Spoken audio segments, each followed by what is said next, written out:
Hello everyone and welcome back to a new video. In this video, I'm going to show you guys how you can use Spotify offline. So if you guys want to learn how to do it, just follow the steps that I'm going to show you. As you can see guys, I'm right now in Spotify and this is how the homepage looks like. So right here, as you can see guys, in the left side of your screen, you're going to find all of the sections. Right here, you're going to find the home section.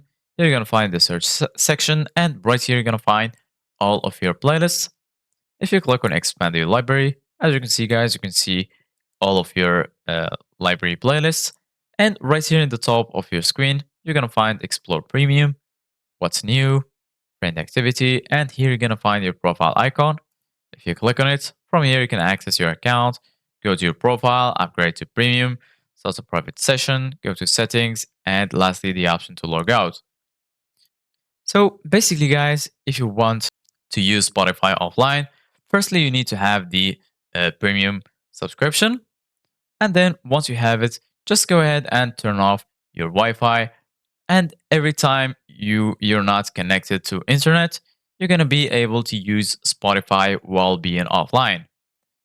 In order to be able to download music on Spotify so you can play it offline, just go to any playlist that you have, or you can search for any song that you want. For example, I'm going to go to this playlist. And as you can see, guys, once you go to the playlist, right here, you're going to find all of the songs in your playlist. And here, as you can see, guys, you're going to find the option to play. Here, you're going to find the option to enable shuffle. And right here, as you can see, guys, this icon is for downloading the playlist. Just go ahead and click on download. And then once the playlist is downloaded, you're going to be able to play it while being offline. So this is it, guys, for today's video. Thank you guys for watching. See you guys in the next video.